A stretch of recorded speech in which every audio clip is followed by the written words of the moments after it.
Glória a Deus. A paz do Senhor. Que bênção estarmos aqui esta manhã para partilhar aquilo que Deus está fazendo no nosso tempo, na nossa nação, na nossa vida. Alegria estar com o pastor Zé Carlos, pastor que é um mestre, que tem abençoado tantas vidas por esse Brasil afora e serve essa igreja com tanto zelo. Partilhar o mesmo púlpito com a Glorinha é mó luta, mó vacilação do Davi, mas tá valendo, entendeu? Vai ter volta. Gente, vamos só ler a Bíblia e você já vai se sentar. Carta aos Romanos, capítulo 1, versículo 16.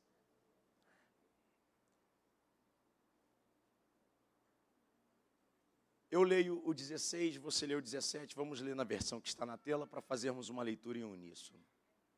Porque não me envergonho do evangelho de Cristo, pois é poder de Deus para a salvação de todo aquele que crê, primeiro do judeu e também do grego. 17.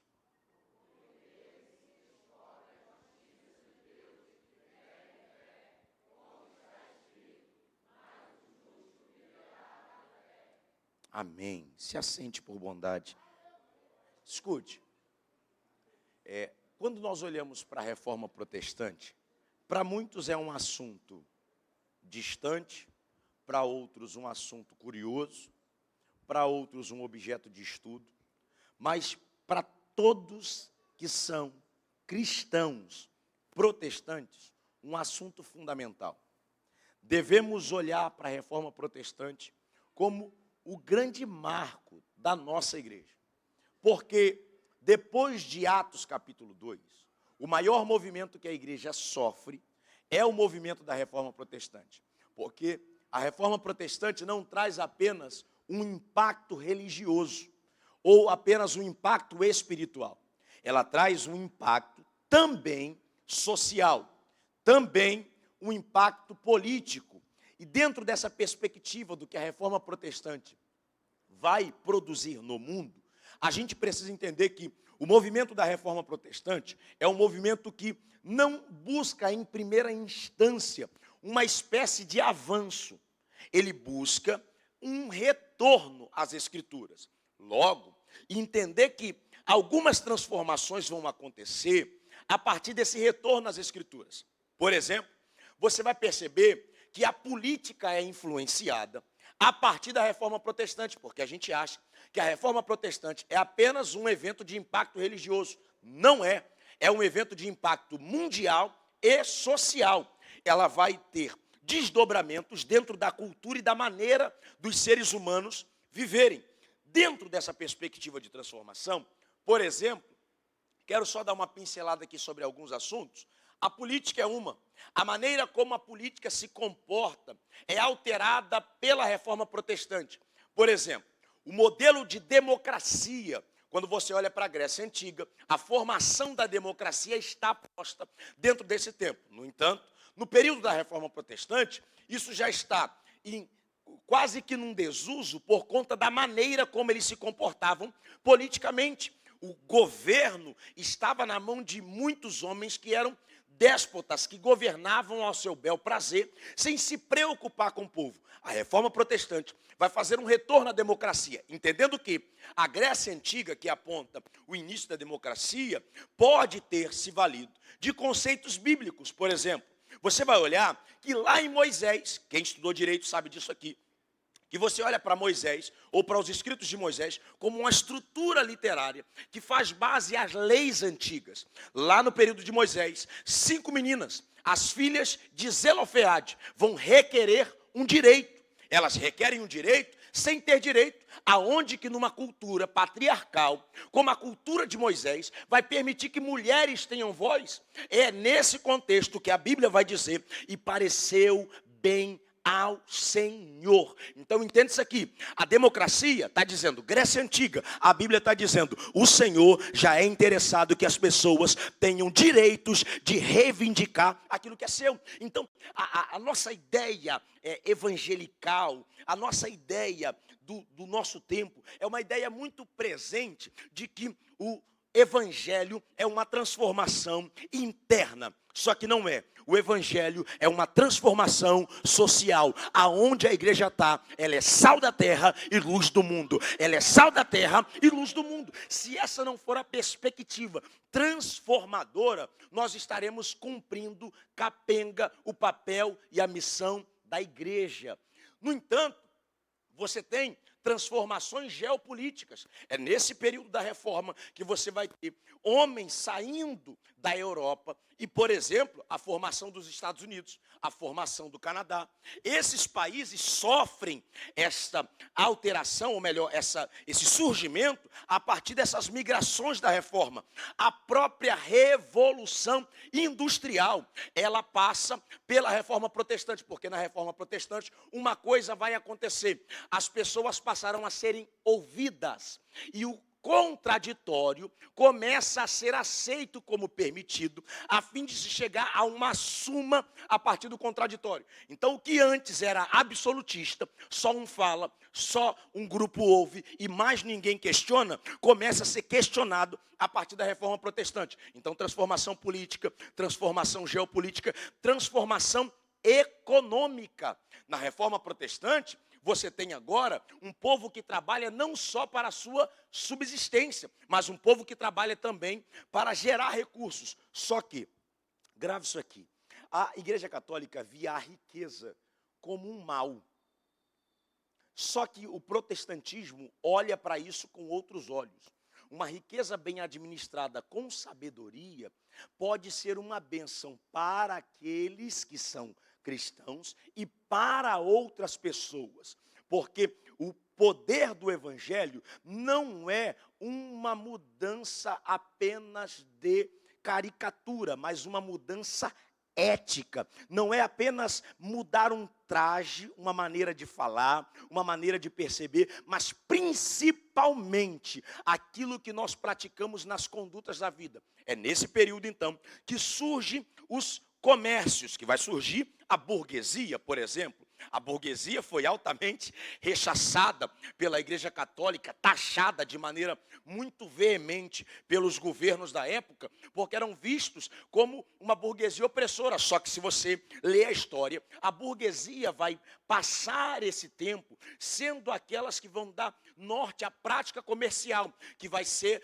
aquilo que nós vamos desenvolver com o tempo, chamado de capitalismo. Não o capitalismo dessa época que nós vivemos. Nós vivemos no capitalismo selvagem, com a teoria do consumo e não do consumismo que é do nosso tempo. Qual a diferença do consumo para o consumismo? O consumo é alguém que busca um bem a fim de satisfazer uma necessidade real. Vou tentar te explicar. Por exemplo, quem aqui tem vó sabe disso. Você ia comprar sapato, quando você ia comprar sapato, tua avó pegava o sapato e fazia assim, ó, no sapato. Deixa eu ver se a sola é boa, deixa eu ver se está bem costurado, porque a ideia é do consumo. Vou comprar para satisfazer uma necessidade real. A nossa ideia de consumo do nosso tempo é uma ideia muitas vezes consumista. É apenas o status daquilo que está sendo comprado. Por exemplo, a justificativa de você perceber que existem coisas que carregam as mesmas funcionalidades, mas não faz o menor sentido o valor que aquilo recebe, a não ser o status. Exemplo, quem aqui tem iPhone, diga amém. Tá com vergonha de dizer que é próspero? Vamos lá, de novo. Eu já falei, a riqueza não é um problema. Quem tem iPhone, diga amém. Eu não vou te expor agora. Mas você já olhou o valor do iPhone 16? Não faz sentido 10 mil reais em um telefone. Não faz sentido. Você percebe que essa não é a ética da tua avó que torcia sapato. Essa ética é a ética do consumismo. É alguém que consome pelo status social. Só que esse capitalismo começa a partir da reforma. Por quê? Porque na reforma, alguns homens começam a prosperar por conta do seu trabalho. E para você entender por que é importante, Lutero dizia que Se um sapateiro cola sapatos, ele deve colar sapatos para a glória de Deus. O que Lutero está dizendo é: toda a sociedade é impactada quando um crente está ocupando um lugar dentro dessa sociedade. É advogado para a glória de Deus, psicólogo para a glória de Deus, médico para a glória de Deus, empresário para a glória de Deus, tudo para a glória de Deus. Então ele está dizendo que essa transformação, ela se dá não só do indivíduo vir para os cultos e prestar uma espécie de homenagem religiosa para Deus no domingo. É mais do que isso. É alguém dizendo: a minha vida e a minha prática cotidiana revela a glória de Deus ao mundo. Então, o capitalismo surge, por exemplo, a moeda, o sistema bancário. Então você tem transformações nas ciências, porque a partir do questionamento você começa a abandonar muitas crendices que existiam na época. Então você vai percebendo que o legado da Reforma Protestante é muito mais amplo do que propriamente uma transformação religiosa. Porque para muita gente, quando você olha a Reforma Protestante, é um homem, dia 31 de outubro, colando uma folha lá numa porta, e aquilo dali provocou uma revolução na igreja. Aí Lutero estava chateado com o Papa, abriu a congregação dele.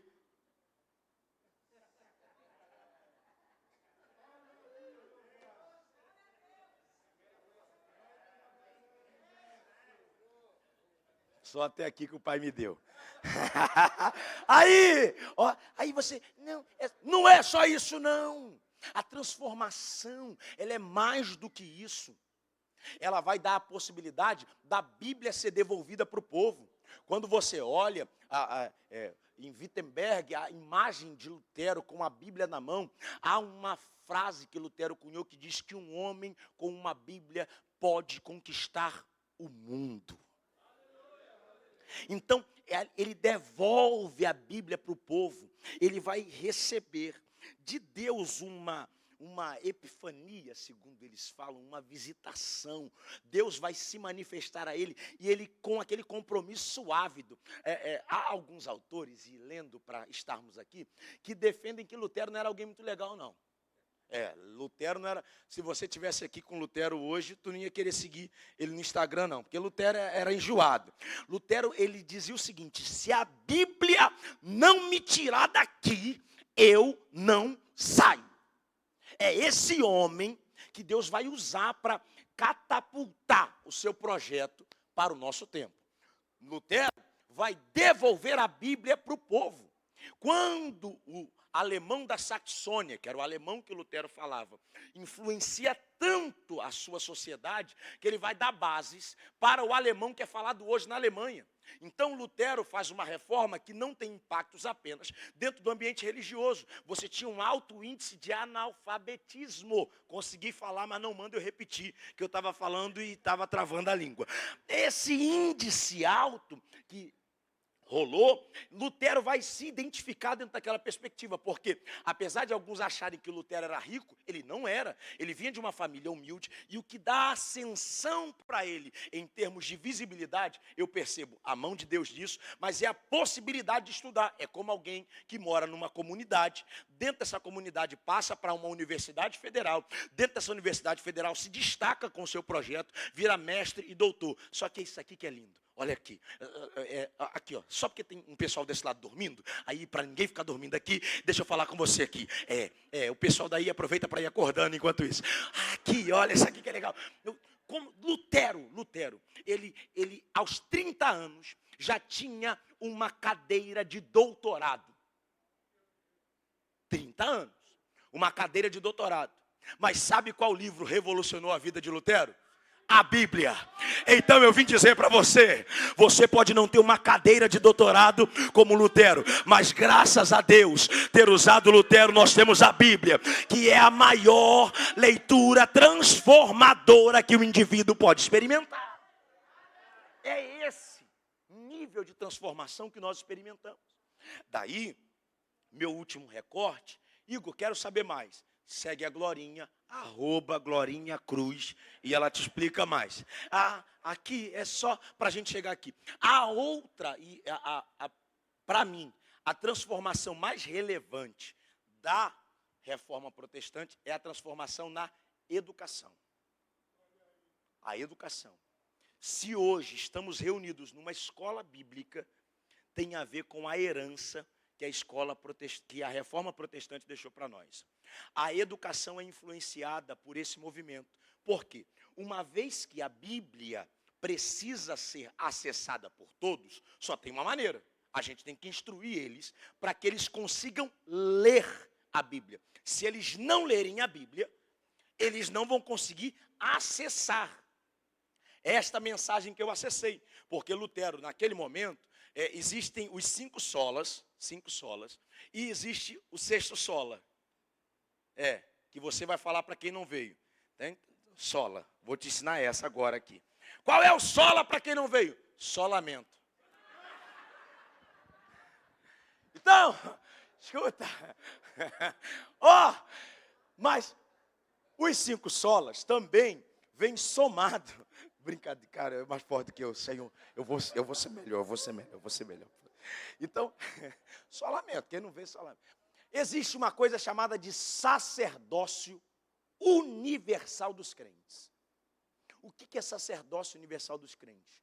Todo mundo agora tem a possibilidade de ser aquele que acessa a Escritura sem a necessidade de um intermediador. Ele agora é responsável direto por sua leitura e interpretação. Claro, alguém mais estudioso vai dizer, mas Igor, isso deu origem ao liberalismo teológico lá do futuro. Ok, até concordo com você, mas do ponto de vista natural, hoje nós podemos ler a Bíblia e questionar a partir da leitura individual. Claro que a Bíblia não me dá livre interpretação, porque o texto tem uma intenção primária e essa intenção primária precisa ser respeitada. No entanto, existem 2 coisas na interpretação bíblica: significado e significação. Significado é o que é. Significação é o que pode vir a ser dependendo do contexto. E a significação não pode ferir o caráter do significado.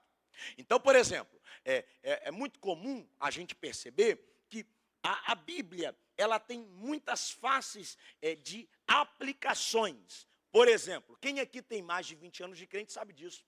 Às vezes você ouviu uma mensagem há mais ou menos uns 6 meses e você diz assim, nunca tinha escutado esse tipo de informação. Isso é o quê? É a face da aplicação da Bíblia se mostrando. Você só pode fazer isso hoje por causa de Lutero. Humberto Eco tem uma frase que é muito legal. Busque as informações e busque de preferência com as pessoas certas e nunca leia os livros errados. Essa informação de Humberto Eco se aplica à Reforma Protestante. Aonde estava a autoridade da fala? No Papa, autoridade papal. Tanto que você sabe que a fala do Papa tem o mesmo peso de Escritura. Se o Papa determina alguma coisa, hoje, isso tem para o catolicismo apostólico romano o mesmo peso que a Bíblia. Então, se o Papa diz, pode fazer casamento entre pessoas do mesmo sexo, tem o mesmo peso da Bíblia. Qual é o problema? É que em alguns casos há uma supravalorização da palavra do Papa em detrimento da palavra da Bíblia, porque muitas vezes a Bíblia contradiz e eles ficam com a palavra do Papa. Quando Lutero dá essa Bíblia para o povo, agora você pode fazer o livre exame das Escrituras. Dentro do livre exame das Escrituras surgem as denominações. Nas denominações, vocês têm as denominações tradicionais, batistas, presbiterianos, luteranos, wesleyanos. E, mais recente, nós, a Assembleia de Deus. Nós somos resultado dessa interpretação. Igor, como assim? Nós não somos o suprassumo da interpretação bíblica. Nós somos mais uma face da interpretação bíblica. Reside em nós toda a verdade? Não. Temos coisas que precisaríamos rever? Temos. No entanto, nós carregamos os pilares essenciais. Por quê?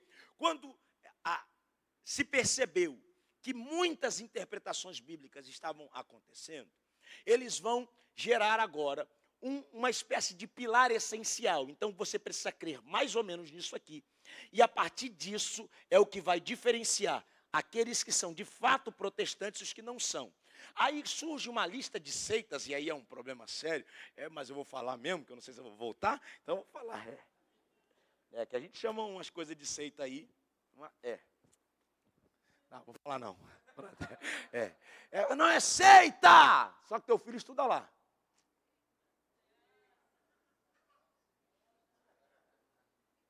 Por quê? Porque a gente acreditou por muito tempo que o viés da educação não era um viés para nós. Agora, que você tem uma RAI, que é a Rede Assembleana de Ensino, que tem algumas escolas no Nordeste. Aí, como a gente não investiu na área da educação, a gente tem que beber na fonte dos outros. Aí, o teu filho, você diz, é seita, mas ele estuda no Adventista, né? E a minha também. A minha também. Sabe por quê? Porque nós não investimos nisso. Só que entenda, todos os países tipicamente cristãos investiram muito em educação. As grandes faculdades dos Estados Unidos têm influência de formação judaica cristã. Só que nós acreditamos por muito tempo que a gente resolvia tudo orando e pedindo fogo do Espírito Santo. Aí a gente, porque o pessoal dizia, não, vamos estruturar isso aqui. Aí estruturaram, batistas, presbiterianos. Aí falou, não, está muito morno. Aí vieram os pentecostais.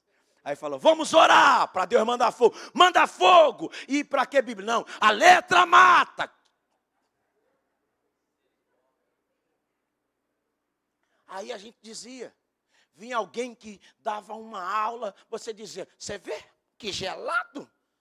Olha lá, não tem o Espírito, não tem. Se o irmão falasse assim, cumprimenta os irmãos com a paz do Senhor. Tá pronto. Aí, pastor, está desviado, fraco na fé, como é que ele traz alguém assim, sem o Espírito de Deus na vida? Aí a gente foi percebendo que essa livre interpretação trouxe uma série de aberrações. Tá gravando? Que luta. Eu vou falar. Depois, você que está vendo a gravação, depois tu assiste o da Glorinha, tá? Para não ficar com essa má impressão daqui da gente. Escuta aqui. Aí a gente foi nessa livre interpretação, que tudo é possível. Orígenes, o pai do método alegórico, cava, acha. Aí a gente gosta dos pregadores da vírgula. Não, ele viu um negócio no texto que ninguém viu porque ninguém escreveu. Ele viu um cara fenomenal. Uau! Fiquei toda arrepiada aqui. Até gato arrepia. Porque a palavra não está baseada nos nossos sentimentos. A palavra está baseada no nosso conhecimento. A Bíblia não diz, sentireis a verdade e a verdade vos libertará. A Bíblia diz, conhecereis a verdade e a verdade vos libertará. Aí, a gente com esse método interpretativo alegórico vai trazendo uma série de ideias. Mas como está gravando, eu vou dizer um negócio para a gente. A gente é do Brasil, né? Aí a gente gosta de... A gente bate, né? Nos católicos, diz assim, venerador de Maria, pecador. Só que nós também, em muitos casos, somos católicos. Eu não sou. A diferença é que eles adoram a imagens de gesso, madeira, e a gente venera a gente viva. Meu pastor. O que você sente mais ciúme? Quando alguém chama meu pastor de meu pastor. Veneração, irmão. Adoração. Não terás outros deuses diante de mim. Então, a livre interpretação não pode ser liberdade para achar o que quer. Aí, nesse momento, você tem um movimento de retorno. E é daqui que eu quero falar a partir de agora. Que é a centralidade das Escrituras e a experiência com o Espírito Santo. Por muito tempo, a gente ficou nessa dicotomia. Então, de um lado, estavam aqui os tradicionais, do outro lado, os pentecostais. Aí, há quem diga que a Alemanha tentou fazer do protestantismo um escopo filosófico, os Estados Unidos tentou fazer do protestantismo um grande negócio e o Brasil uma grande bagunça.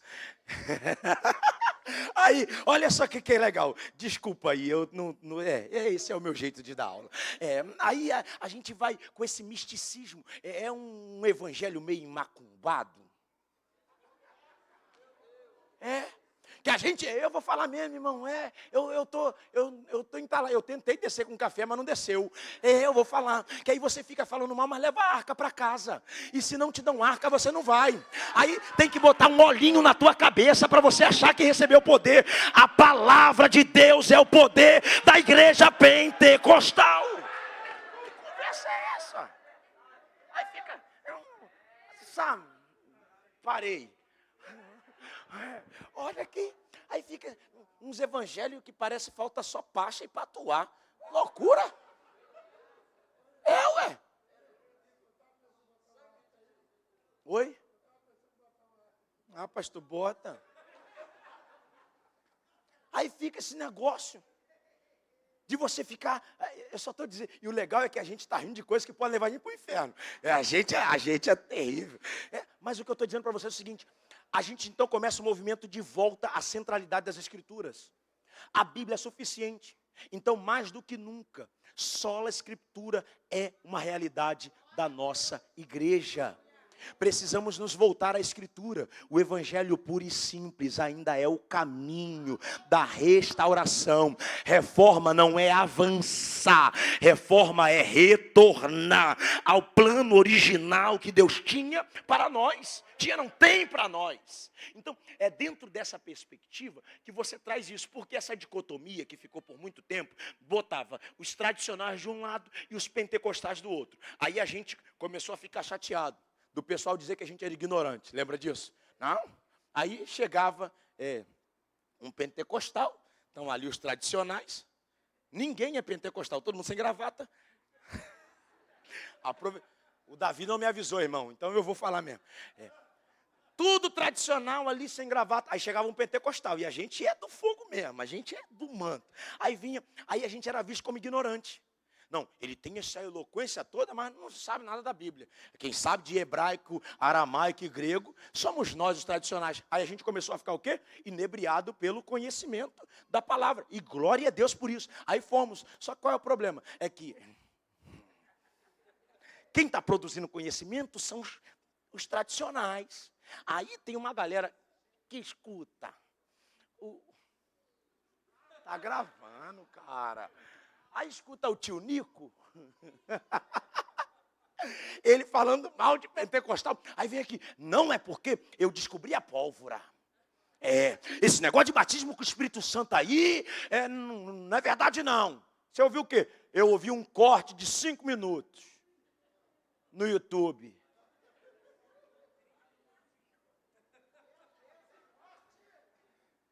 Aí a gente falou, não quero mais passar como ignorante não, vou começar a estudar. Só que a gente abandonou, em muitos casos, a nossa marca, que é a experiência com o Espírito Santo.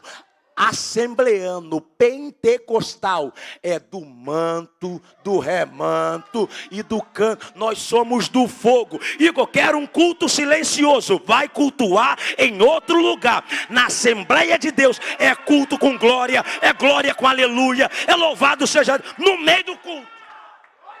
A experiência com o Espírito Santo é a nossa marca. Nossa marca. A herança que a reforma nos deixou não é um abandono da experiência, é trazer a centralidade das Escrituras para serem a base das nossas experiências com o Espírito Santo. Então, tem exagero? Tem. Irmão, eu fui 10 anos batista. Mas eu acho que eu lavei com homo. Eu sei que vocês estão rindo. Não parece, mas fui. Mas acredito que o futuro, e já dizia isso na faculdade há 8 anos atrás, que o futuro da comunicação do mundo é o pentecostal. Irmão, ninguém comunica como a gente. Irmão, pode ver, hoje em dia, até os tradicionais, porque você tem hoje os neopentecostais, os pentecostais e os tradicionais apimentados. Você já está vendo o Hernandes Dias Lopes dando uns gritos. Estou te falando ou não estou te falando? Eu escuto, irmão, eu ouço, eu vejo o que está rolando lá. Então, a gente tem essa comunicação. O que a gente precisa trazer é a centralidade das Escrituras. Passa para o slide número 2, por favor. Vai. Demorei tanto para fazer isso. Ai, que luta. Agora eu estou chique demais. Então, a centralidade das Escrituras. Sola Escritura. Irmãos, nós não precisamos abandonar o Espírito Santo para nos voltarmos para a Escritura. É possível Espírito e Escritura, Espírito e Escritura, Espírito e Escritura. Por exemplo, o pastor José Carlos tem um livro maravilhoso. Cadê o livro, pastor, para a gente divulgar para quem ainda não comprou? Porque não é possível que alguém nessa igreja não tenha comprado o livro ainda. Aí está aqui o livro. De repente eu estou lendo o livro do pastor José Carlos e falo assim, não entendi o que ele quis dizer com isso. Aí eu não preciso buscar um dicionário. Eu falo assim, pastor, o senhor consegue me explicar melhor o que o senhor escreveu quando disse isso aqui? Aí ele me explica, eu falo, agora eu entendi. Nós temos o Espírito Santo do nosso lado na leitura da Bíblia. Aí a Bíblia diz sobre a Bíblia o seguinte, toda escritura é divinamente inspirada. Se ele é o autor, ele está do nosso lado na leitura. A Escritura e o Espírito. É essa centralidade. Não é uma centralidade morta. É uma centralidade viva pelo poder do Espírito Santo, conduzindo a nossa leitura, conduzindo as nossas conexões, leia tal dicionário, busque informação em tal livro, conecte esse pensamento. Isso é o poder do Espírito Santo na nossa leitura. Irmão, escuta bem aqui, ficou tão pequeno ali na tela, estava tão bonito no meu celular. Eu vou melhorar, irmãos. Fiz esse slide, só Deus sabe. Eu e a Glorinha, a gente passa por um perrengue com slide. A irmã da Glorinha, que é fera, qualquer dia traz ela aqui. Ela fala em 60 minutos sobre 60 slides. Fundamento doutrinário. A Bíblia como normas, regulando todas as outras normas da igreja. Então, irmão, quando a Bíblia é o suprassumo da igreja, deixa o menino rodar.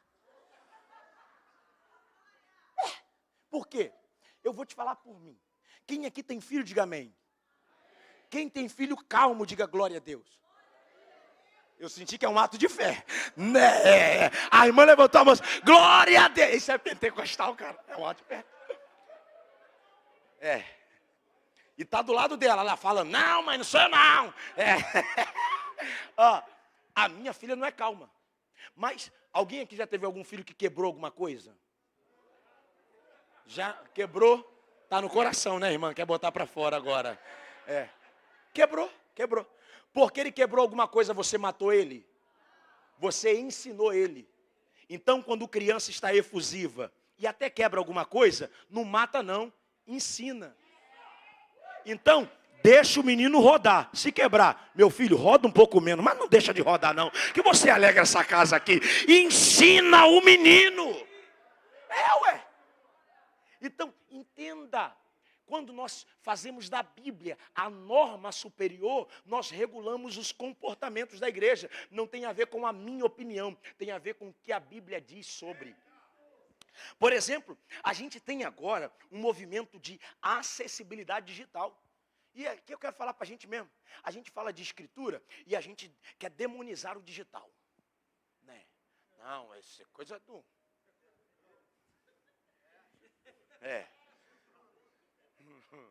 Não, irmão.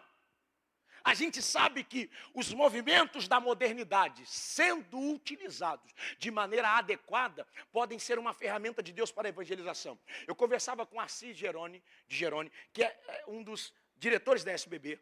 Ele diz que hoje um dos maiores trabalhos da SBB é fazer com que países ágrafos, que não têm grafia, consigam acessar a Bíblia dentro de um idioma que eles consigam ler, para traduzir a Bíblia a partir daquele idioma, ou para aquele idioma, a partir de um idioma conhecido. Como é que eles fazem isso? Muitas vezes, ter uma Bíblia em papel para esses países é algo inadmissível, mas pela tecnologia eles podem acessar. Então, ao invés de demonizar a tecnologia, vamos usá-la a nosso favor. Então, a Escritura, ela tem essa possibilidade, essa probabilidade de olhar para o digital como uma ferramenta. Prova, a Glorinha já falou, eu só quero aqui pegar para ficar mais intelectualizado dentro da minha fala. Ela falou sobre Gutenberg.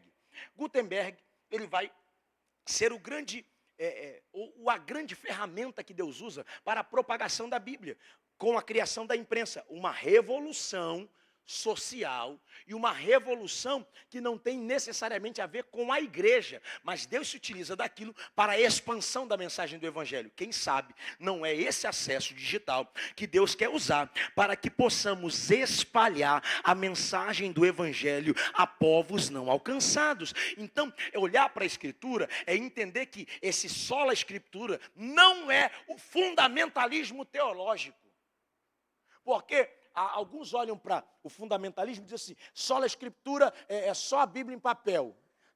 Irmão, quem está com Bíblia em papel aí, levanta a mão. Levanta a Bíblia, para eu ver. Você não está mentindo para mim.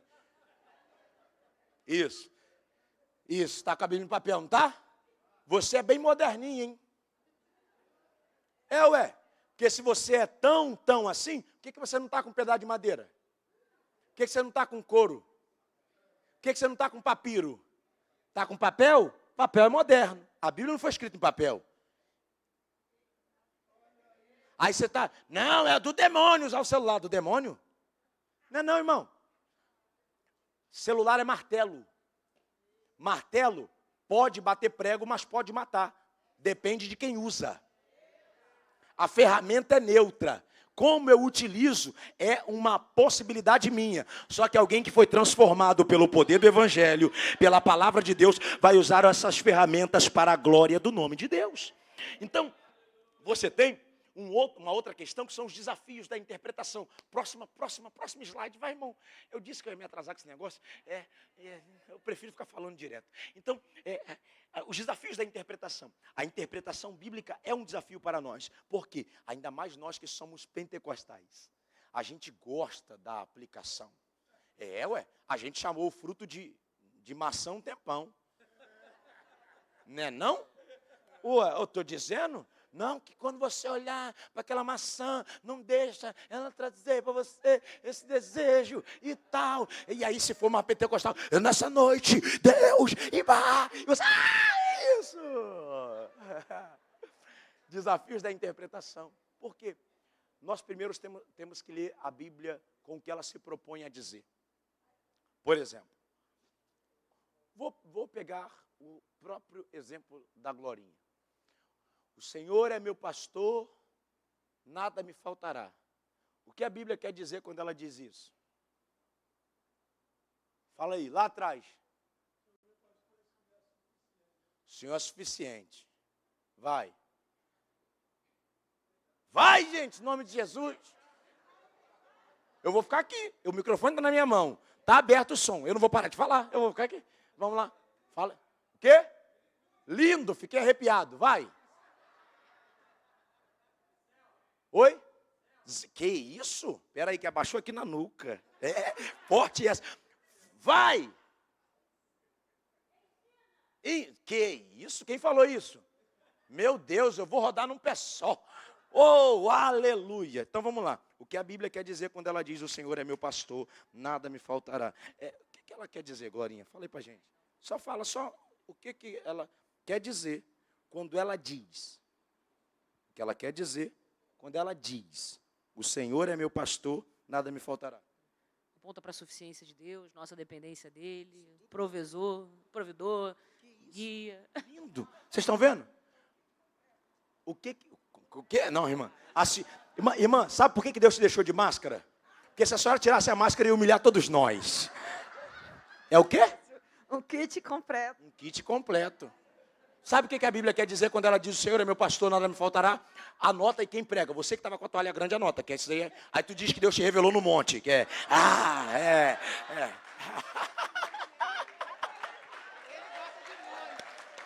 Ah, meu Deus. Ó. Sabe o que a Bíblia quer dizer quando ela diz: o Senhor é meu pastor, nada me faltará? O Senhor é meu pastor, nada me faltará. Olha o que eu... Olha, eu estou te falando, eu estou só te provando que nós pentecostais gostamos da aplicação. A gente já começa, provedor.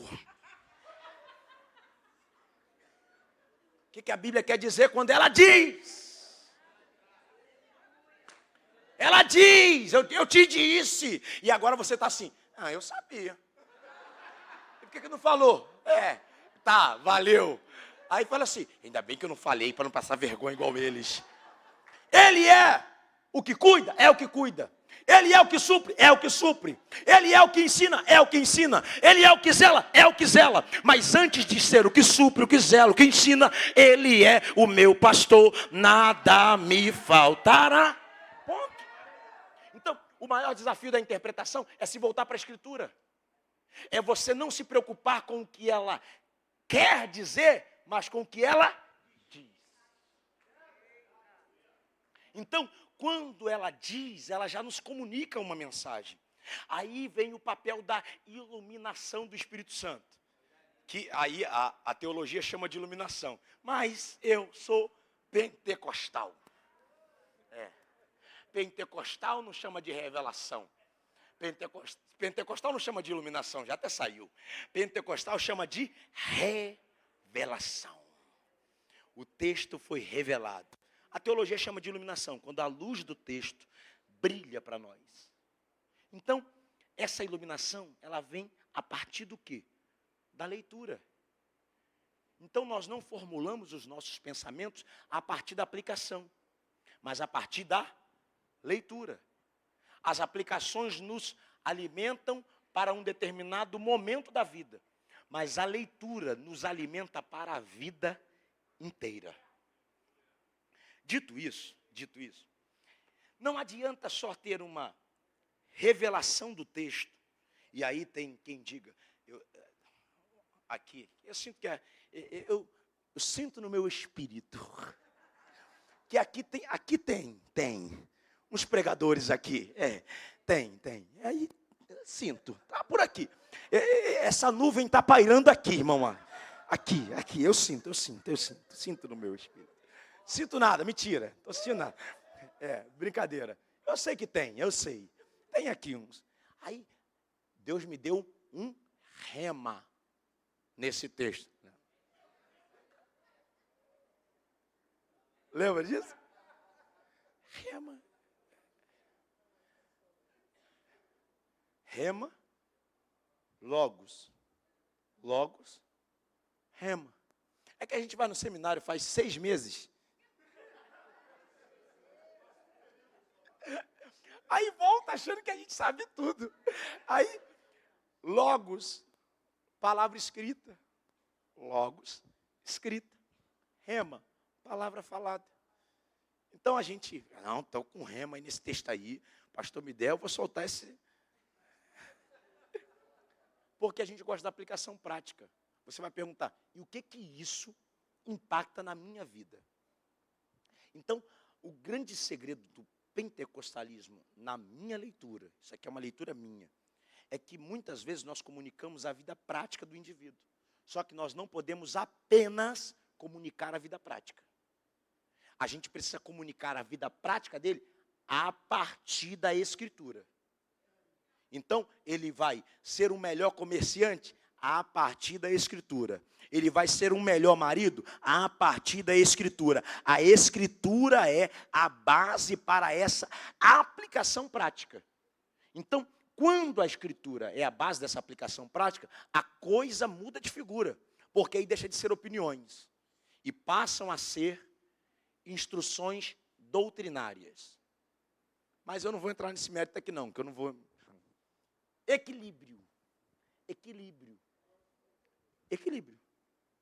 Então, tem coisas, irmãos, que precisam haver equilíbrio. Deixa eu falar um negócio para vocês.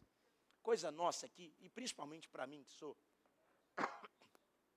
tipicamente alguém que está em várias igrejas como a Glorinha, a gente às vezes é empurrado, Glorinha talvez não por conta da escola dela, mas a gente é empurrado à performance. E achar que todo culto tem que ser o culto do manto, do giraia. Só que tem culto que você vai sair, irmão, marchando, outro você vai sair chorando, e outro você vai dizer assim, vamos comer aonde? Para com esse negócio de achar que todo culto... Não, tem alguém que teve alguma coisa da parte de Deus? Tem certeza? A gente começa, aí a gente vai afundando o pé, né, pastora? Vai ameaçando. Lembra que se engolir o rolo, eu já vi gente pro leito, hein? Aí o cara fala assim, eu não vi nada não, mas pelo que eu vi. Aí começam umas revelações esquisitas. É que eu estava vendo mais ou menos o número 7, quando você estava vindo virou o número 2, aí chegou perto do número 3, e eu não entendi não, mas Deus vai te dar discernimento. Sabe o que eu fico pensando? Se Deus revelou para tu, e você não sabe como é que eu...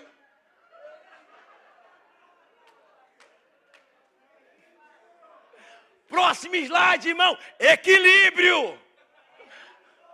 Então vamos lá. O sacerdócio universal dos crentes traz 3 coisas pelo menos. Ele traz igualdade espiritual. E aí o que é igualdade espiritual? Depois vão ter que pagar meu almoço. Porque... Não, eu vou ficar na fila se o pastor não orar pelo meu dízimo. O devorador vem. Porque oração de presbítero é fraca, mas de pastor é poderosa. Que isso, irmão? Não. O sacerdócio universal dos crentes traz igualdade espiritual. Eu não estou dizendo com isso que você vai desrespeitar a figura do pastor. Não é isso que eu estou dizendo. Só que eu estou dizendo o seguinte, é que a gente vai supravalorizando algumas coisas em detrimento de outras, como se elas tivessem um valor maior. Só que está nas Escrituras. Então, o sacerdócio universal dos crentes traz para nós isso, esse equilíbrio, traz para nós essa igualdade, traz para nós também o ministério do cotidiano. Isso aqui é lindo. O sacerdócio é exercido no lar, no trabalho e em todos os aspectos. Não tenta ler não, irmão. Eu não ia ficar aí lendo.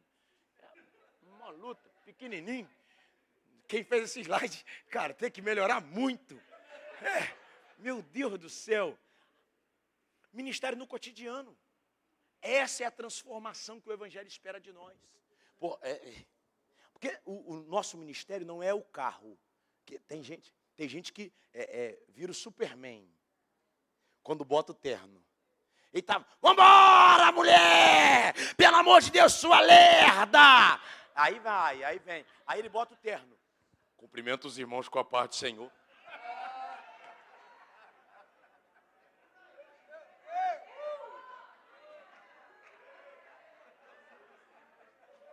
Ministério no cotidiano. A Bíblia não nos chama para um compromisso religioso, nos chama para um compromisso de vida. João capítulo 4. Aí está a mulher desesperada, dizendo assim, Senhor, aonde eu devo adorar? Ele vai dizer assim, no monte eu não aceito, no templo tu não entra. Ele vai dizer, mas a hora vem, e agora é, em que os verdadeiros adoradores adorarão ao Pai em espírito e em verdade, porque Deus procura tais que assim o adorem. O que ele está dizendo mulher, não é o lugar, é a pessoa, é no dia a dia, ministério cotidiano. Então, a gente precisa equilibrar esse desafio do sacerdócio universal e a necessidade de liderança na igreja. Quem não tem liderança não caminha para lugar nenhum, porque Ó, o sacerdócio universal não é uma libertinagem total, aonde cada um faz o que quer. Não, vai acabar meu tempo. Não, teve uma vez que a irmã falou comigo assim, eu estou sendo perseguida na igreja. Eu falei, irmã, você está sendo perseguida? Só porque eu pintei o cabelo de vermelho. Ruivo é tão bonito. As cores vêm de Deus. Eu falei, aleluia, louvado seja Deus. Qual a tua igreja? Assembleia de Deus. Eu falei, irmã, sai. Ou pinta o cabelo de preto.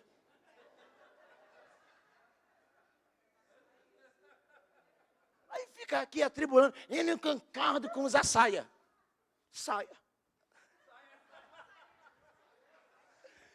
Aí vim para cá. Não, mas é porque o dogma não está na Bíblia. Beleza, irmão, você vai ficar tribulando os outros por causa disso. Aí fica fermentando. Porque deixa eu te falar uma coisa. Se o líder estiver errado, Deus cobra dele.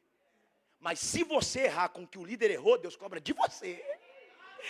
Porque tem gente que é assim, não, tu acha que tu vai transferir o pecado? Não, eu fiz rebelião na igreja porque meu pastor estava sem visão. Davi estava diante de um homem sem visão e nunca tirou a lança contra ele.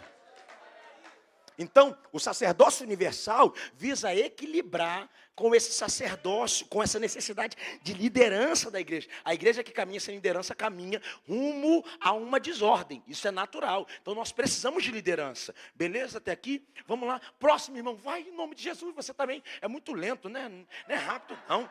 Estava rápido, não dá glorinha. Tu tem que passar para eu acelerar. Eu disse, Senhor, era revelação, justificação pela fé. Irmão, a nossa mensagem é a mensagem pura e simples do Evangelho. Está anotando, pregador? Anota aí. Então, João 3,16. Porque Deus amou o mundo de tal maneira que deu seu Filho unigênito para que todo aquele que nele crê não pereça, mas tenha vida eterna. Porque Deus amou o quê? Todo mundo. Para que todo aquele que nele começa a limitar. Então ele está dizendo o seguinte, não basta só pregar essa mensagem, tem que receber essa mensagem por fé, para experimentar a vida eterna, porque a nossa justificação é pela fé. Só que o que acontece? A nossa fé, a expressão fé no original hebraico é emuná. O que é emuná? Emunar é estar abraçado com aquilo que crê. É mais ou menos assim, alguém está se afogando, um pedaço de madeira surge, ele se abraça aquele pedaço de madeira, enquanto estiver agarrado, está vivo, soltou, morre. Isso é fé. A nossa fé não é um sentimento, a nossa fé é uma prática, só que nós somos justificados pela fé que crê e nos leva a uma fé que abraça. Então quando você entra para o cristianismo, você não vem para uma fé filosófica, você vem para uma fé prática. Como é que eu pratico a fé? A partir de entender a mensagem da salvação, a ponto de começar o processo de santificação. Receba a justificação e começo a me santificar. Me santifico para ser salvo? Não, me santifico porque fui justificado e sou salvo, lavado e remido no sangue de Jesus. E logo, uma fé saudável, abraçada, colocada no verdadeiro lugar, ela frutifica. Frutifica porque nós fomos chamados para evidenciar ao mundo aquilo que nós vivemos a partir do fruto que damos. A Bíblia diz que se conhece um fruto, se conhece uma árvore pelos seus frutos. Então a sociedade experimentará frutos de uma transformação social quando nós dermos a essa sociedade fruto. Vou dar 2 exemplos. Alguém aqui? Não, você não. Você não, você é crente num outro nível. Mas alguém já ouviu alguém dizendo assim, se for para ser crente, como fulano, melhor ficar aqui fora. De alguém, né, irmã? Ah, tá. Agora, uma outra afirmação importante é que alguém diz assim, se um dia eu for crente, eu quero ser como fulano. Isso é quando manifestamos os frutos de uma vida cristã saudável, a partir do fruto do Espírito em nossa vida. Próximo, vai, meu irmão, vai. A nossa ênfase é no avivamento. Aí a gente confunde avivamento com movimento e acha que movimento é a totalidade do avivamento. O avivamento é vida na vida. O avivamento é vivificar aquilo que está vivo. É dar vitalidade. A Bíblia diz que nós fomos chamados para uma viva esperança. É os nossos olhos brilharem falando da salvação. Porque esse ou essa é a ênfase do pentecostalismo. E graças a Deus nós podemos fazer isso a partir da Bíblia. A nossa esperança é viva, irmãos. Nós gostamos mesmo. Eu tinha um professor que talvez você conheça, Esdras Costa Bento. Ele diz que nós somos o único povo que come a rota na mesa e acha legal arrotar na mesa.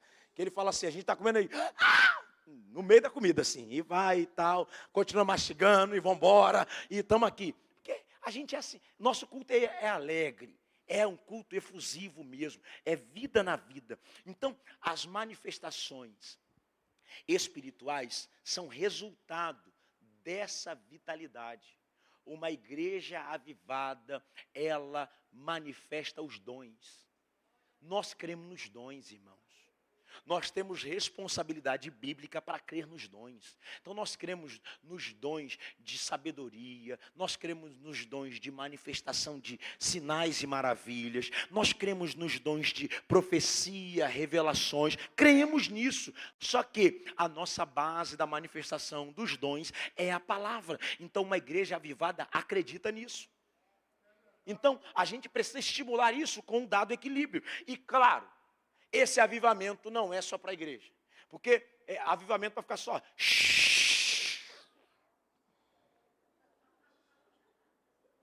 É melhor? Porque você é avivado na igreja, mas não dá bom dia aos teus vizinhos. Tem que ter impacto social. Deixa chamar você de o crente. Mas quando chamar de... Não, parei. Ó, quem está vindo aí? Ó o crente. Sabe por quê? Eles queriam chamar de pilantra, mas não pode. Queriam chamar de 7-1, mas não pode. Aí diz, para a conversa porque o crente chegou. Isso é impacto social. Não é porque você é o chato. Você vai lá, conversa, toma a tua Coca-Cola não, 0, porque você está emagrecendo. Aí você toma teu suco e está de boa. Impacto social. Talvez a maior barreira para o evangelho seja o nosso testemunho. Por isso que em Atos 1:8 a marca que a gente gosta, né? Atos 1:8, pastor, a gente bota aqueles temas de congresso bonito, aí bota assim, mas recebereis poder. Aí a gente já fica, poder, mas recebereis poder. E o poder é para quê? É para sapatear? Pior que não. E o poder é para quê? É para pular? Pior que não. E ser-me-eis, o quê? Testemunhas. O maior poder que a gente recebeu é de testemunhar. Continua, vai, meu amigo, você também demora muito. Isso. Simplicidade do culto. Entenda aqui, nosso culto é simples sem ser simplista. Nós somos a congregação, ou a denominação que mais consagra leigos. A gente pega pessoas que imaginam nele o chamado de Deus e consagram. A gente não pede uma preparação prévia, estruturada academicamente para consagrar alguém alguma coisa. Então, nós simplificamos o culto. Isso é bom? De um ponto de vista, sim. De outro, não. Nossa liturgia, ela é contemporaneizada. O que é contemporaneizada? Porque a gente acha que contemporâneo é mundano. Uma coisa é uma coisa, outra coisa é outra coisa. Nossa liturgia é contemporânea, irmão. A gente tem uma liturgia que é dinâmica. A Assembleia de Deus hoje tem uma liturgia diferente do que tinha algum tempo atrás. Antigamente você tinha uma liturgia diferenciada a partir de cada quadrado denominacional. Ouviu um ministério de louvor? Metodista. Ouviu um coral? E batista. Agora ouviu os instrumentos de sopro? Assembleia de Deus. Então, era assim. Só que a nossa liturgia é dinâmica. A gente contemporaneizou. Prova disso? Qual a idade da senhora? A senhora de óculos bonita, a de trás. A senhora é muito nova. A senhora não vai entender. Isso aqui é da nossa época. Qual a idade da senhora? 70? Vindo para EBD de camiseta. A senhora está moderna demais, hein? A gente contemporaneizou. Então você percebe que é contemporâneo, mas não é mundano. Então a nossa liturgia, a nossa prática cultural é uma prática contemporaneizada. A gente é das orações espontâneas. A gente não tem um quadro dizendo ore assim. A gente é da oração espontânea, fervorosa, porque a gente acredita que é nessa espontaneidade da oração que o Espírito Santo se manifesta. E a nossa pregação precisa ser prática. A gente precisa que ela se conecte com a realidade do mundo lá fora. Então, se próximo, vai meu filho, isso. Essa pregação prática aponta para a missionalidade. Irmão, evangélico, pentecostal, é o povo que mais acredita em missões. A gente acredita. Igual vou chutar nossa canela, mas não investe. Oferta missionária. Aí tu pega a carteira, abre, pega as moedas.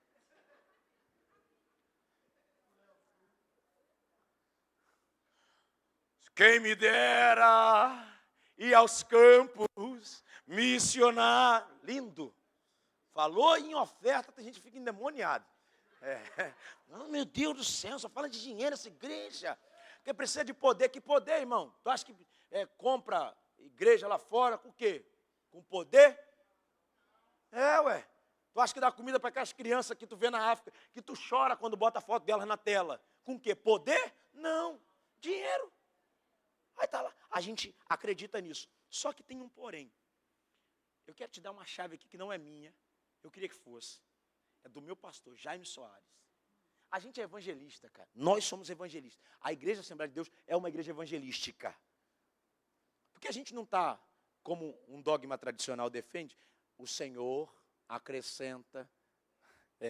Não, a gente acredita que é a gente que está acrescentando. A gente vai no trem e tenta acrescentar alguém. A gente vai na fila do pão e tenta acrescentar. Diz, Senhor, traz. Como é que a gente faz? Vou te explicar. Pastor Jaime Soares. Fala dele. Encontrou alguém na rua? Qualquer pessoa. Pergunta assim. Olha como é que você é matador. Vou te ensinar agora um negócio que meu pastor que ensina pra gente. Você congrega onde? Assembleia de Deus, Adelve, Tanque de Betesda. Então presta atenção. Ele me respondeu aonde ele congrega, porque ele congrega. Aí se ele disser assim, já congreguei, abriu a porta. Se ele disser, não sei o que é isso, abriu a porta para dizer que nunca foi crente. Você entendeu? Não tem resposta errada. Aonde ele responder, tu entra com a mensagem do evangelho. Congrega onde? Nunca congreguei. Rapaz, você sabia que Deus tem uma obra para a tua vida? Já congreguei. O que houve que você se afastou dos caminhos do Senhor? Então, a pergunta dessa igreja vai ser, quando você encontrar com alguém no caixa do supermercado, você congrega? Você congrega? Anote isso aí, bota Jaime Soares, marca lá no Instagram, que não é meu não. Então, vamos lá. Pula para mim para o último, e a gente vai acabar agora. Acabou, o último. E só falta um, eu vou te mandar esse slide. Desafios e futuro da experiência pentecostal. Os desafios que a gente tem é o equilíbrio teológico. A gente precisa ter as escrituras como base. Um outro desafio é a dinâmica entre a contextualização cultural e a mundanização. Então, por exemplo, eu estou sem meia, a ótica de muitos. Aí alguns já estão dizendo assim, pecador. Pecador, sem meia é impossível agradar a Deus. Só que se eu te disser que eu estou de meia, depois você me pede perdão lá fora, tá? Só qual é o problema? É que a gente precisa entender o limite entre a contextualização cultural. Nem tudo cabe, mas tem coisas que a gente precisa reavaliar. Então, por muito tempo a gente chamou isso aqui, de coisa do inimigo. Agora está aqui a luz bonitinha na igreja. E quando os irmãos desligam, tu fala assim, liga aí, não está dando nem para ver a irmã lá na frente. Aí ligou a Glorinha. Eu vejo uma luz, é Paulo. Contextualização é natural, irmão. A gente precisa... Estou de barba, está vendo? Eu sou um pecador. Não vou falar não, cara. Vocês ficam mexendo comigo, eu vou parar com vocês aqui. E outra coisa é a superficialidade espiritual.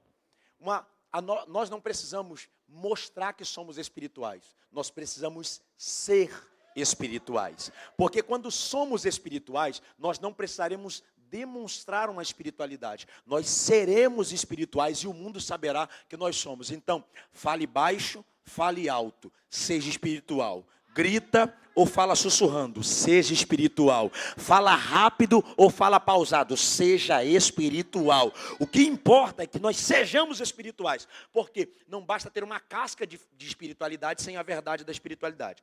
As oportunidades que nós temos é o crescimento global. A gente percebe que o mundo está avançando em larga escala. E aqui eu quero só fazer um adendo a vocês, porque ontem eu estava vendo um documentário no YouTube do Brasil Paralelo sobre a guerra de Israel. E eu quero recomendar a vocês 2h30, mas vale muito a pena, sabe? Muito a pena. E o que os islâmicos estão fazendo? Quando eles chegam num país, eles dizem o seguinte: o ventre da nossa mulher é uma arma que nós temos aqui. Olha isso aqui. E começam a fazer filhos. Hoje a França é dominada por islãs. E o Brasil está nesse caminho. Quando você vai a Foz do Iguaçu, quando você vai ao Nordeste. E quando eu ouvi aquilo ontem no documentário, aquilo me deu um alerta. Eles estão construindo escolas e investindo em todas as esferas. Por quê? O desejo deles é um plano de longo prazo. Nós somos norteados pela política. O que faz um deputado, um vereador, um senador vencer é o maior número de votos. Então, fazemos filhos, aumentamos a nossa população e daqui a pouco teremos representatividade política dentro disso. Só que a cultura deles não é como a nossa. A gente vai aceitando adequações de cultura no Evangelho. Não, nem tudo dá para aceitar. Eles vêm para cá, dentro da nossa cultura, e manifestam a cultura deles aqui. Só que se eles entrarem nas esferas de poder, a gente pode ter um problema muito sério. Então nós, como igreja, precisamos estar atentos a isso. As inovações ministeriais e o impacto social transformador. Que você saia daqui entendendo. Deus não me chamou apenas para pregar uma mensagem dia de domingo. Deus me chamou para ser uma mensagem todos os dias da minha vida. Deus te abençoe no nome de Jesus.